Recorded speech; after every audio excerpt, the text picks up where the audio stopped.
ጤና ይስጥልኝ ክቡራን ተመልካቾቻችን ከኢሳት ነጻ ሚዲያ ኢሳት ዲጂታል ተጀምሯል። ከዘገባዎቹ ጋር ትግስት ተስፋዬ ነኝ። አብራችሁን ሁኑ።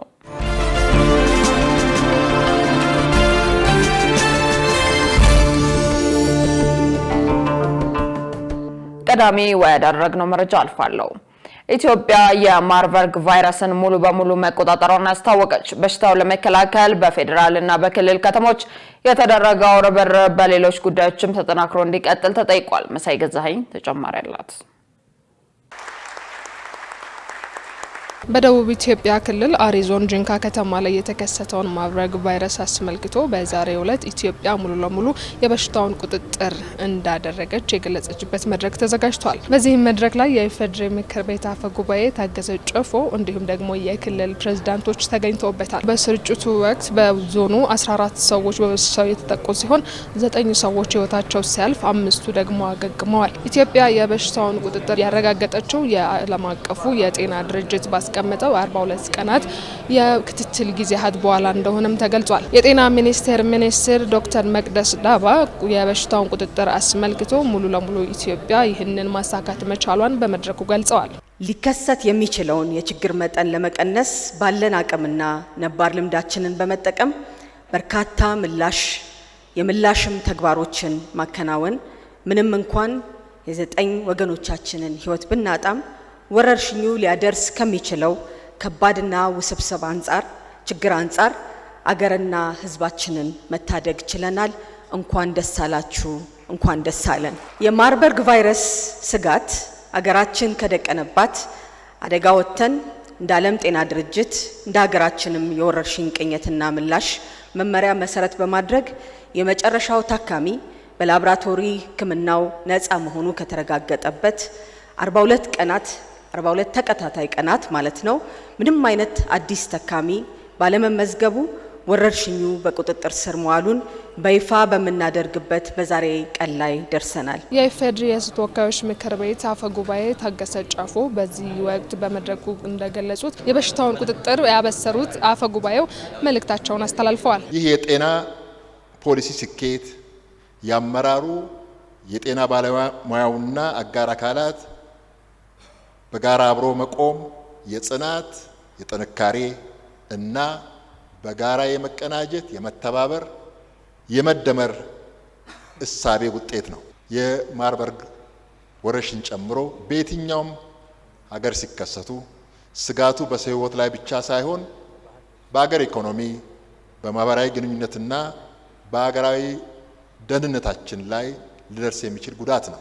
ከማርበርግ ቫይረስ ነፃ አገር መሆናችንን በጋራ ብናከብርም ተግተን መስራታችን ግን በፍጹም አንተው። ይህ ስኬት ወደ ላቀ ስራ መመለሻ እንጂ ወደ መዘናጋት መግቢያ ሊሆን አይገባም። የደቡብ ኢትዮጵያ ክልል ርዕሰ መስተዳድር አቶ ጥላሁን ከበደ በዚህ ወቅት እንደተናገሩት በክልሉ በሽታው ሲከሰት የነበረውን ስጋት በማንሳት ለቁጥጥሩ የተደረገውን ርብርብ አውስተዋል። ይህ በሽታ ሲከሰት ለሁላችን ጨልሞብን ነበር። በተለይ ለኔ የአሪ ዞንና የደቡብ ኦሞ ዞን የአርብቶ አደር ዞኖች ማህበረሰቡ ነፃነትን እንደፈለገ መንቀሳቀስ መልእክት ስናስተላልፍ በራሱ እስኪገባው ድረስ የተወሰነ ሊያስቸግር የሚችል እንዲሁም ከሰሜን ኬንያና ደቡብ ሱዳን ጋር የሚዋሰን በመሆኑ የከፋ ሰብአዊ ቀውስ ያስከትላል የሚል በእጅጉ ሰግቼ ነበር።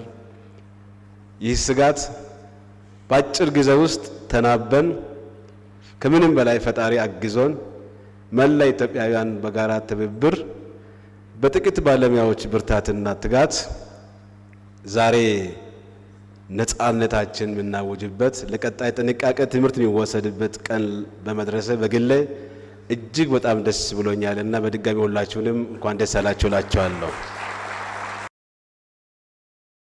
ከ3000 በላይ ኢትዮጵያውያን ወደ ሀገራቸው ተመለሱ። በሳውዲ አረቢያ በአስቸጋሪ ሁኔታ ውስጥ የነበሩ 3422 ኢትዮጵያውያን ወደ ሀገራቸው መመለሳቸው ተገልጿል።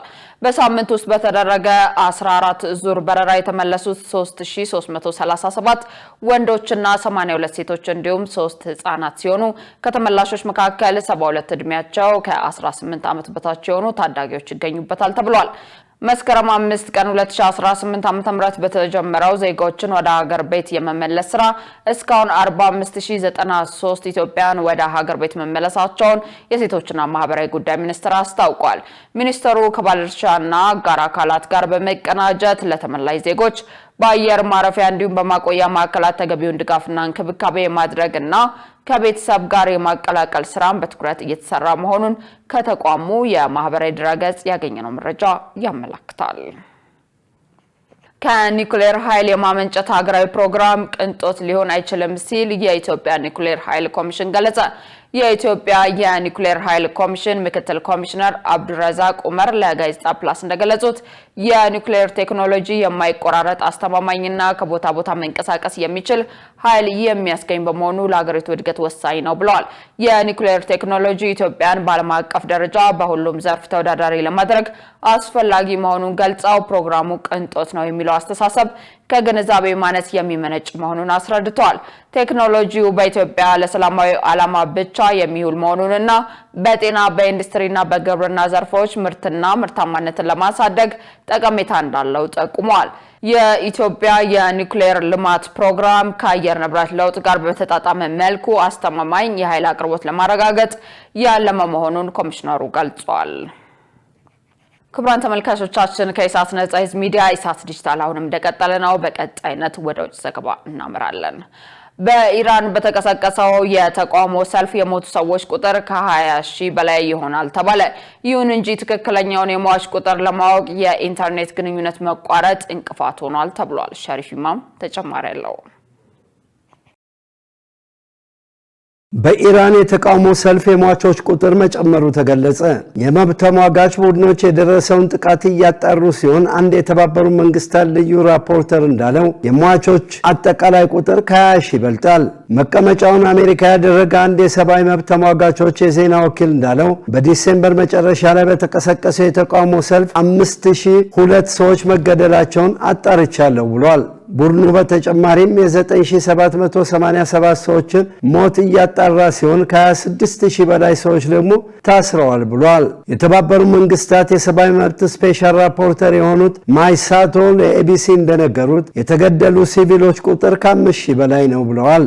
በኢራን የሚገኙ ዶክተሮች ሪፖርት እንደሚያሳየው የሟቾች ቁጥር ከ20,000 በላይ ነው ያሉ ሲሆን ቁጥሩ ግን በተባበሩት መንግስታት ድርጅት አልተረጋገጠም። የመብት ተሟጋቾች ቡድኖች ትክክለኛውን የሟቾች ቁጥር ለማወቅ የኢንተርኔትና የቴሌኮሙኒኬሽን መቋረጥ እንቅፋት እንደሆነባቸውም ተናግረዋል። በቴህራን የተቃውሞ ሰልፉ መቀስቀስ ሰበብ የሀገሪቱ ገንዘብ የመግዛት አቅም መዳከሙ ነው። ተቃውሞ ግን በመላ ሀገሪቱ ተባብሶ የመንፈሳዊ መሪ አያቶላ አሊ ሆሚኒ አገዛዝ እንዲያከትም የሚጠይቅ ሆኗል። አምነስቲ ኢንተርናሽናል አርብ ዕለት እንዳለው የኢራን ባለስልጣናት ባልተጠበቀ ሁኔታ በብዙሃን ላይ ግድያ እየፈጸሙ ነው። በተለይ ደግሞ ከጃንዋሪ 8 እስከ 9 ድረስ ግድያው ተባብሷል። ይህንን የሚፈጽሙት ደግሞ የውጭ ማህበረሰብ እንዳያውቀው በማድረግ ነው። በጄኔቫ የሚገኘው የተባበሩት መንግስታት የሰብአዊ መብት ካውንስል በኢራን ጉዳይ ላይ ልዩ ስብሰባ ለማካሄድ ቀጠሮ ይዟል። የኢራን ባለስልጣናት ለመጀመሪያ ጊዜ ረቡዕ ዕለት በራሳቸው የሟቾችን ቁጥር የተመለከተ ሪፖርት ይፋ አድርገዋል። የኢራን ብሔራዊ የደህንነት ካውንስል ባወጣው በዚህ መግለጫ 3117 ሰዎች ሲገደሉ ከነዚህ ውስጥ 2427ቱ ንጹሃንና የደህንነት ሰራተኞች ናቸው ብሏል።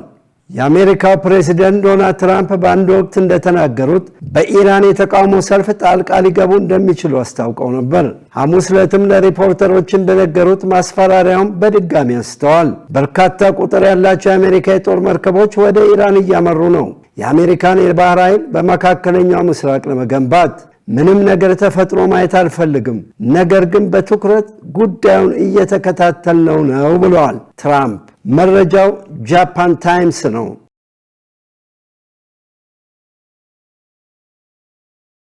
ክቡራን ተመልካቾቻችን ከኢሳት ነጻ ህዝብ ሚዲያ ለኢሳት ዲጂታል የተዘጋጁ ዘገባዎች ይመስሉ ነበር። ከዘገባዎቹ ጋር ትዕግስት ተስፋ አብሬያችሁ ቆየው። መልካም ጊዜ